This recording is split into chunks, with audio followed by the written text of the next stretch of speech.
What happens if you build a life around heading outside every single day, no matter what?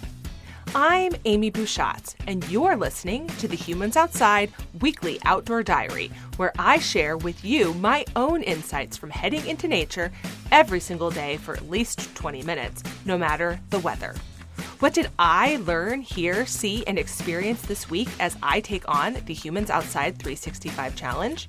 Come along for my insights and, yes, my more than occasional fails. This is my real life, after all. Are you ready? Let's go. We've pretty well established here that I'm a creature of habit. Habits are both comfortable and comforting. Left to my own ways, I'll eat the same thing pretty much every day, go on the same adventures, run the same routes. I like the predictability. I get up at the same time each workday. I have a morning routine that I love. But every now and then, I get a wild hair and decide to try something completely new. Like that day I opted to see what would happen if I went outside for at least 20 consecutive minutes every day for a year. Or when, during that experiment that has now lasted almost 5 years and become a habit itself, I chose to step out a little and try new things as a part of it. Another thing you need to know about me is that I am stubborn. Once I decide to do something, I'm going to do it come hell or high water. Why would I invest time and emotional or physical energy in something if I'm not going to finish it?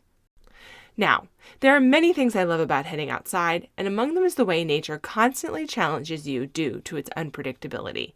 That might sound crazy coming from someone who just admitted that predictability is her favorite thing. But I also know that nature offers an easy on-ramp for that kind of thing. It's always going to be unpredictable and offer change. There's literally nothing I can do to control that, so it's best to just let it go. And I do a pretty good job of that, I think. It's an area where I've seen myself really grow as a person. It's also a skill set I'm learning to lean on in my indoor life, though I've hardly mastered that. So here's the problem with unpredictability and stubbornness when it comes to carrying out a plan. How do you know when to quit? When to call it? When to say the task is no longer meeting the goal? When to push through it instead? As we know from our former podcast guest and author Michael Easter, author of The Comfort Crisis, which I will link in the show notes, discomfort serves its own purposes, making you better and stronger in ways that nothing else does. These are the thoughts that I'm thinking today as I am not hiking up Matanuska Peak and recording this instead.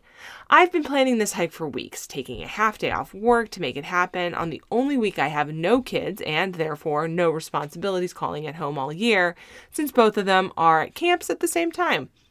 And why am I not climbing Matanuska Peak? Because after weeks of gorgeous weather, today it's going to rain. A lot. Now, we need rain, so I'm not sad about that per se, but I am sad that the rain is coming on pretty much the only day that rain would really ruin a plan. The stubborn part of me and the part of me that knows discomfort is good is feeling a little wussy for skipping a hike because it's going to rain. And then I consider that yesterday I ran 3 hours and that this hike has a lot of very slippery and rain rocks to scramble, and that sounds pretty foolish on tired legs when you don't want to get hurt. I think about how the point of a hike isn't just the destination, it's the views getting there, and that in the rain that high up, there's likely to not be very many. I think about getting wet, cold, and hiking alone. Sounds like a good day to find a different adventure. Because the truth is there is a line between discomfort that's enjoyable in its own way and discomfort that's just miserable. Sometimes, like today, you know what that is before you even get there. Other times it's not so clear. I recently spent 2 days camping with my aunt who was visiting from Maryland. We had plans to take a trip south, and when rain was in the forecast, we went anyway, even though camping in the rain can be pretty miserable. But I knew we had to try. Staying home was the safe option, but I'm glad we went. We still had a great time. As a side note, though, if you tend to get seasick and the day of your 6-hour water tour looks rough, pack and take the preventative anti-nausea meds, even if you can typically manage just with the ginger candies. Being seasick, and I've reviewed this recently, is definitely over the line, where good discomfort stops and bad discomfort starts. And this brings me back to the original question. How can you know what discomfort is worth the stretch and what isn't? I don't think there's a great cut and dry answer for this. I think you have to know for yourself. I think you have to experiment with different conditions and situations to understand what's good and what's not. I know that low rain clouds, slippery rock mountains are not only not fun, but also dangerous because I've been out in them, doing the adventure anyway on the rainy day, only to learn my lesson the hard way. I'm glad I did that, but I'm not going to repeat it the same way again. I know that camping in the rain can still be fun because I've been there and I've done it, and I learned my lesson, not necessarily the hard way. I do it again because I know it can be fun in its own way. To know what is a good adventure and what is not a good adventure, that line between challenge and just straight up suffering, you have to be honest with yourself. But more than anything, you have to be willing to get out there and try, and if something is not going to work for you, back it up, pivot, do something different. Don't just stay home. Do something different.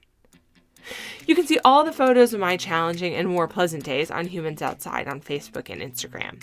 Share your thoughts with me with #HumansOutside365. And until next time, we'll see you out there.